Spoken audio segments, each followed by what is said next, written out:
C'est le genre de série à s'améliorer d'épisode en épisode. Bonjour et bienvenue à tous pour votre rendez-vous hebdomadaire et la critique de l'épisode 6 de The Last of Us. Un épisode qui, de prime abord, avait l'air encore une fois très posé, très calme, et vous savez que j'adore tout autant, si ce n'est plus, ces épisodes-là. Mais dans certains moments de tension, certaines scènes d'action viendront rythmer l'ensemble, même si le plus gros sera fait sur le développement de nos personnages. Puisque 3 mois se sont écoulés depuis la fin de l'épisode 5, et tu vois déjà que la relation entre Ellie et Joel n'est plus la même. Elle a beaucoup évolué, et les deux s'entendent beaucoup plus qu'avant. J'adore le fait que cela ne fasse pas rusher, on ne passe pas d'un état à un autre d'un coup, et à aucun moment tu as cette impression d'avoir raté un épisode. Les deux se ressemblent de plus en plus, et ça se voit dans le fait qu'Ellie jure un peu plus chaque jour, qu'elle sait monter la garde et prendre le relais lorsque Joel fatigue, on en reparlera d'ailleurs. Les deux interprètes sont extrêmement talentueux, et il en est de même pour les nouveaux arrivants, mais je ne spoilerai rien comme à mon habitude. Mais avant de parler des personnages, attardons-nous un peu sur la photographie, et ce vent de fraîcheur apporté par les paysages enneigés du Wyoming. J'aime beaucoup le travail des couleurs et les lumières de cet épisode, la beauté de certains plans, et c'est dingue parce que chaque semaine, la série prend ce qui fait sa force et le pousse encore plus loin. Il en ressort au final un épisode très contemplatif sur fond de road trip. On prend notre temps à admirer ces environnements enneigés, ces montagnes, ces forêts, et le côté hivernal est exploité à fond. Il y a plein d'idées visuelles que l'on n'avait pas vues jusqu'à maintenant, et qui nous donnent un épisode qui contraste pas mal avec les précédents, où les couleurs et les lumières étaient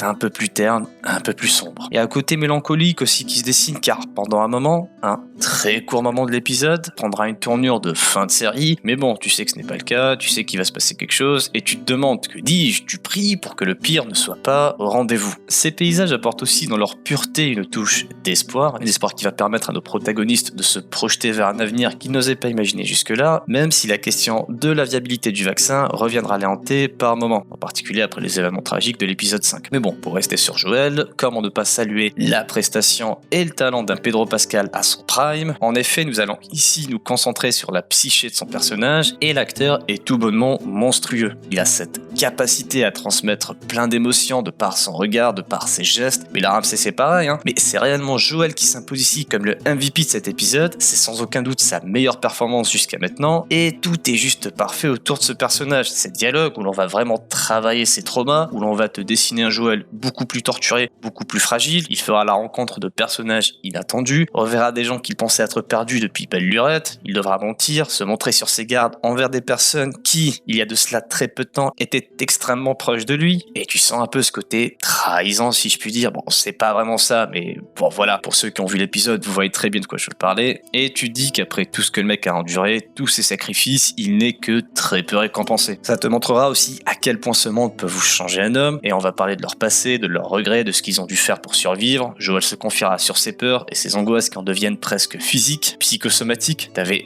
2-3 indices dans les premiers épisodes, mais c'est bien dans ce dernier qu'il expérimentera ses premières crises d'angoisse. Il a peur de perdre Ellie, de ne pas être à la hauteur et de trahir sa promesse. Il se sent de plus en plus faible, dans le fait par exemple de ne pas entendre des ennemis s'approcher de lui par derrière, de galérer à monter quelques étages, s'endormir lors de ses tours de garde et avoir du mal lorsqu'il doit faire un minimum d'efforts. Et en vrai, tu arrives un peu à le comprendre, il a perdu tant de personnes, tous ceux à qui il tenait, et il n'a pas envie d'infliger ça à Ellie. Il songera même à l'abandonner pour la protéger, chose qu'elle n'acceptera pas, et qui va amener cette confrontation où Ellie va alors s'ouvrir à Joel pour éviter de le perdre. Bella Ramsey qui est toujours géniale dans le rôle, j'adore son sarcasme et tu en apprends un peu plus sur elle et sur son passé. Elle a été enfermée toute sa vie et tu comprends pourquoi elle cherche à s'évader et à quel point elle a envie de le faire avec Joel. Tout le monde l'a délaissé depuis sa naissance sauf lui, pourtant lui il la repousse, il repousse surtout la peur de devoir affronter un nouvel échec, il sait qu'il n'est plus l'homme qu'il était avant, et tu sens qu'il a eu beaucoup de mal à l'accepter, surtout dans un monde post-apo où tu dois être constamment aux aguets. Et malgré la tension apparente et les mots très durs qui sont balancés lors de ce dialogue, tu vois que les deux tiennent quand même énormément l'un à l'autre. C'est agrémenté de quelques moments de complicité qui m'ont fait sourire tout du long, j'étais vraiment heureux de les voir échanger et apprendre l'un de l'autre, même si bon, tu sais que t'es dans The Last of Us et tu sais que ça va forcément mal se terminer. Tu appréhendes chaque moment de répit car tu sais pas ce qui va se passer ensuite, c'est un véritable ascenseur émotionnel par moment puisque l'on passe du bonheur, du soulagement le plus total au désespoir et à l'angoisse la plus paralysante en un instant, surtout lorsqu'on pense se rapprocher d'un objectif et que le doute plane quant à la réussite de ce dernier. C'est aussi un épisode qui viendra te proposer, et c'est ce que je trouve d'assez intéressant pour la suite, une autre manière d'appréhender la reconstruction d'un monde ravagé par la maladie, avec cette colonie un peu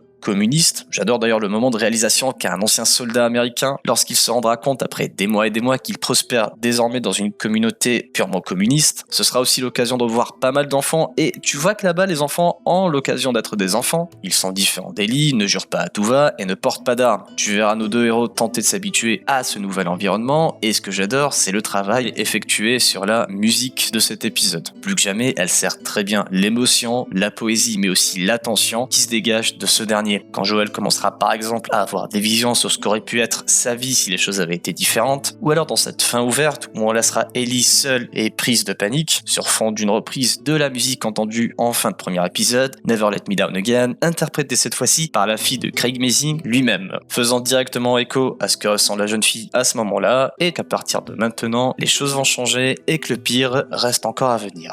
En conclusion, un épisode que j'ai encore une fois adoré, probablement l'épisode le plus touchant, le plus émouvant et le plus fort, où l'action est peut-être reléguée au second plan, mais qui propose en contrepartie une véritable étude de personnage. Toute l'attention sera dirigée vers ces moments très forts entre nos protagonistes. C'est servi avec un acting qui est encore une fois excellent, on atteint des points culminants dans le développement de nos personnages, et en particulier celui de Pedro Pascal qui est juste hyper pertinent, qui va aussi te proposer de véritables moments de stress que tu vas ressentir, que tu vas vivre en même temps que lui. Et j'ouvre une petite parenthèse pour parler du problème des infectés. Alors oui, souvenez-vous, dans le prologue du premier épisode, on expliquait que la condition pour que le cordyceps évolue était un réchauffement de la planète. C'est donc normal que les infectés évitent les endroits froids comme le Wyoming. Parenthèse fermée, dites-moi en commentaire ce que vous avez pensé de cet épisode, et si vous aussi vous pensez qu'on est déjà sur la meilleure série de l'année. Moi je suis à fond dedans, j'adore ce que je vois, je trouve qu'ils ont fait un travail de fou. Il ne reste que 3 épisodes à la saison et je n'en peux plus d'attendre, j'ai envie de tout regarder, je sais que c'est pas possible, mais voilà. Et en attendant, pensez à liker, partager et à vous abonner si ce n'est pas déjà fait. Pas mal de monde qui regarde mes vidéos ou mes shorts ne le sont pas, alors corrigeons ça, et moi je vous dis à la prochaine pour de nouvelles vidéos.